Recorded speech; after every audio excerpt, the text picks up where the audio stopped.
நாங்கள் இந்தியாவுக்கும் குவைத்துக்கும் இடையிலான வர்த்தகம் பார்வையாளர்களுக்கு இந்த காட்சி காட்டுங்கள். இரு நாடுகளுக்கிடையில் பிரதித மண்டலத்தின் வாரிசு ஏற்பட்ட போது அந்த வாரிசில் இரு நாடுகளும் சில முக்கியமான ஒப்பந்தங்களில் ஒப்புக்கொண்டுள்ளார்கள். இது இரு நாடுகளின் சேஷ் நற்றது மந்திரி குண்ட் ஆதார் குண்ட் அமர்ந்து அனைத்து அம்சங்களையும் விவாதித்து வருகிறது. இந்த இரண்டு பக்ஷே வர்த்தங்களிலும் இரண்டு பக்ஷே சம்பந்தங்களின் வலை அம்சங்கள் ஆராயப்பட்டு பகுப்பாய்வு செய்யப்படுகின்றன என்று கூறலாம். எந்த துறைகள் முன்னேறலாம், வாய்ப்புகள் என்ன என்பதற்கான வேலைகள் அனைத்தும் தொடங்குகிறது.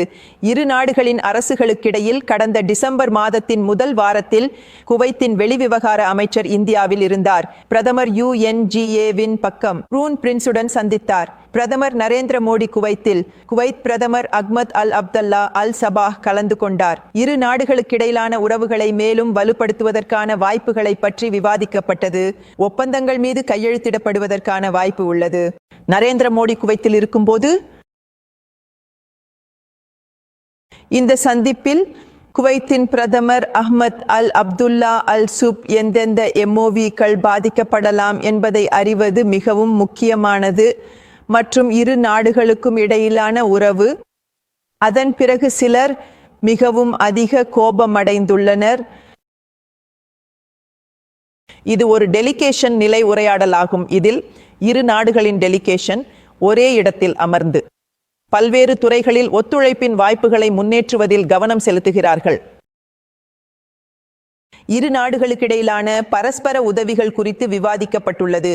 மேலும் இரு நாடுகளுக்கிடையிலான வர்த்தகத்தை பற்றிய விவாதம் மற்றும் எண்ணெய் குறித்து பேசினால் இந்த துறைகளில் இரு நாடுகள் முன்னதாகவே இணைந்து வேலை செய்து வருகின்றன. 47 பில்லியன் $47 வர்த்தகம் இரு நாடுகளுக்கு இடையில் நடைபெறுகிறது. இந்தியாவின் பக்கம் $1 பில்லியன் ஏற்றுமதி உள்ளது. இதுவரை இந்தியா இதை அடைந்துள்ளது. ஆனால் எங்கு மேலும் வளரலாம் என்பதை குறித்து பேசப்படுகிறது. ஏனெனில் பேசப்படுகிறது பிரதமர் நரேந்திர மோடி எண்ணெய் வர்த்தகத்திற்கு பிறகு எண்ணெய் மற்றும் வாயு தவிர எந்த துறைகள் உள்ளன என்பதை குறித்து தெளிவுபடுத்தியுள்ளார். தொழில்நுட்பம், பாதுகாப்பு, டிஜிட்டலைசேஷன் போன்றவற்றை பற்றியும் பேச வேண்டும். இவை புதுமை தொடர்பான அம்சங்கள். இந்தியா வளர்ந்த இந்தியாவை உருவாக்கும் போது புதுமைக்கு வாய்ப்புகள் உள்ளன. குவைத் இந்தியாவில் $10 பில்லியன் முதலீடு செய்துள்ளது. அதற்கு பிறகு குவைத்தில் எந்த துறைகள் உள்ளன என்பதையும் ஆராய வேண்டும். எங்கு நமது நிறுவனங்கள் முதலீடு செய்யலாம் என்பதை குறித்து பேசுகிறோம். கல்வி, மருந்தியல், பாதுகாப்பு, தொழில்நுட்பம் போன்ற துறைகள். நாம் கல்வி, தொழில்நுட்பம் போன்றவற்றை பற்றி பேசினால் இவை அனைத்தும் இந்தியா குவைத்துக்கு ஆதரவாக இருக்கக்கூடிய துறைகள்.